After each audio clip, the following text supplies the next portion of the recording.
Hey y'all, it's David Ducker coming back at you, and today we're going to be talking about foreshadowing in RPGs.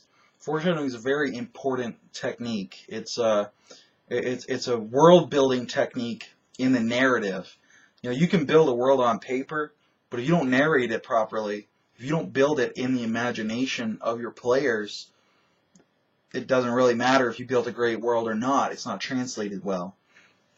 Right? It's easier to translate it if you built it well. But in theory, you could improvise the whole thing, and as long as you're good at that communication, that translation, that reiteration, the end result's the same. But I'm going to be talking about why it is important to build it first and come through. And that reason is the title of the video is foreshadowing. Because if you're doing it on the fly, you can't foreshadow. You don't know what's coming next, so you can't leave hints and clues. You can't leave breadcrumbs, so that it makes sense in the greater context. You don't have a big picture. Whereas if you have that big picture already laid out, it doesn't have to be a tremendously complicated story or setting, but because it's complete, you can choose which parcels to reveal. You can slowly reveal it, and even though the big picture isn't great, the act of slowly revealing it is so titillating and dramatic and fun, explorative, that you get a lot out of the game, a lot of mileage. You know, you can take a B-level idea, and if you reveal it in the right way, the experience will be A-level. Whereas if you take an A-level idea and you just throw it out there at the players, that might end up being a C-level experience if you just exposit on it. And see my video on exposition for why that's bad. You know, exposition is like the opposite of foreshadowing. Foreshadowing is knowing something and not saying it, and exposition is knowing something and then just saying it. So I'll give a couple of examples. One that we just ran, or Return of the Runefangs episode 21 or 22. The players were staying in a dwarf hold in Kerak Angazar, and they were the guests of the Dragon King. His dragons enslaved the dwarves, and the players have become his guests somehow. So they bed down, they go to sleep in the opulent quarters of the dwarves. But they're woken up in the middle of the night, and they got everybody to roll their awareness test. And Josh failed his, everybody else passed. And so everybody else is woken up in the middle of the night by these dwarven guards. Pulling them out of bed, and the guards have armor on, everybody else is naked, and they drag them out of their nice beds and down to the gladiator arena. They throw them in the slave pen. So we spend the night in the slave pen with the gladiators, and then in the morning they're given weapons and armor, gladiator style. So it's like, oh, a sleeve of mail, but no breastplate. I will be killed, but thank you for this nice sleeve. So gladiator-style armor, but the weapons and armor they were given exactly matched their skill set. And the dwarves, as far as they know, weren't aware of this. They got there and they were unarmed, basically. And the dwarves are like, oh, here's a mace for you, Ulrich, and a big shield. Sir Blaine, here's a sword and an equally big shield. And Drenji, here's a big axe. We know you like a two-handed axe, and they're all like, how do they know this? Like, there's no way they could know this. Which is, of course, the foreshadowing. They start to get led out through the tunnel into the arena, and the herald, the announcer, is announcing them, and he starts adding on like their noble titles and the stories of their past deeds. And they're like, how does he know this? This doesn't make any sense. As far as we were like in disguise, we had no weapons. How do they know who we are? So it's foreshadowing, building it up. And they finally get out into the arena. They look up, and there's the dragon on the throne. And then standing next to the dragon is Josh. And Josh is like, I have betrayed you, you fools. And they're like, oh, no, not Josh. We thought he failed his awareness test. But really, he betrayed us. That's why he's not with the group. So we foreshadowed that someone familiar with them was setting this up. It happened to be Josh, but it could have been an NPC, if that made sense. So that's one session, but it had foreshadowing inside of it. And it was excellent. It was a big surprise. It was a shock, whereas if Josh just went, oh, I'm going to betray the party now, and then he narrated out what he was doing, there's no surprise.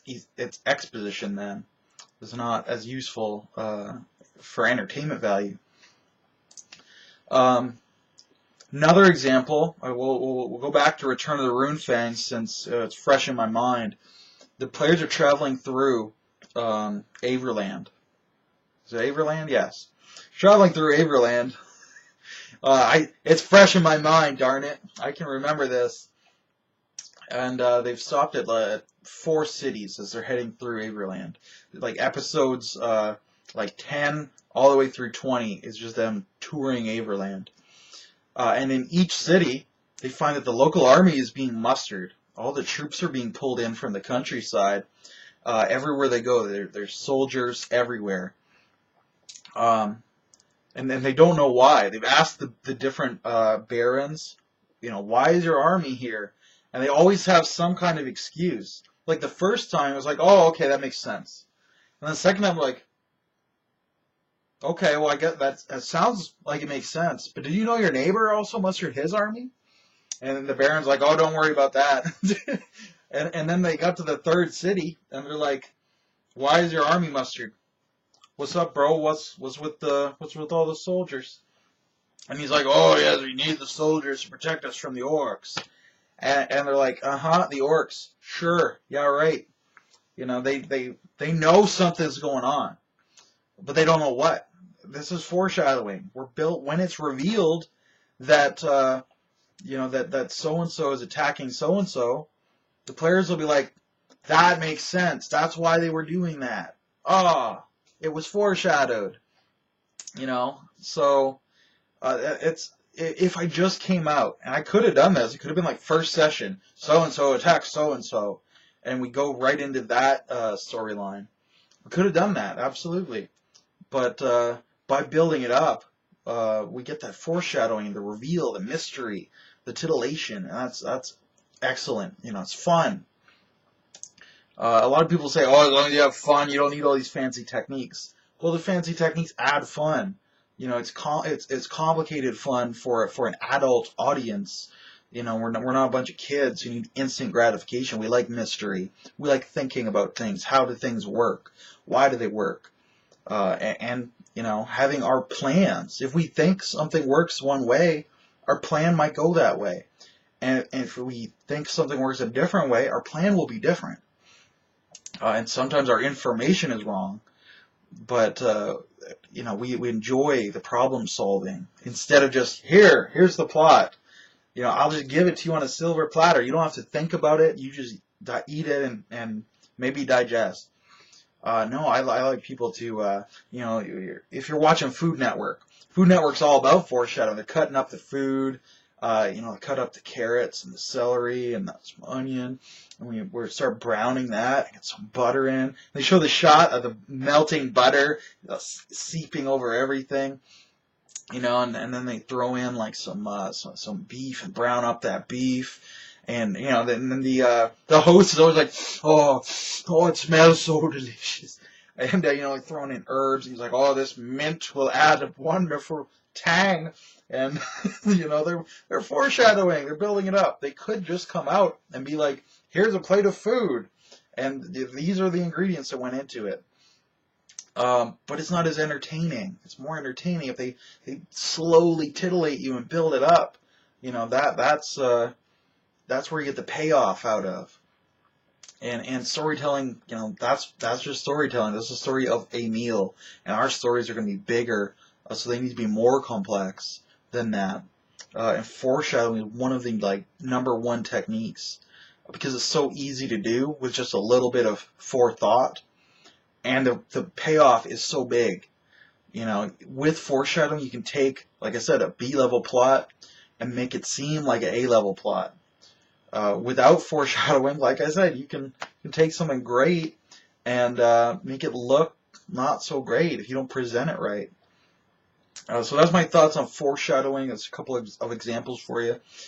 In the comments below, tell me about foreshadowing in your game, when you've seen it done well, when you were able to piece the clues together and figure it out beforehand, and kudos to you if you did.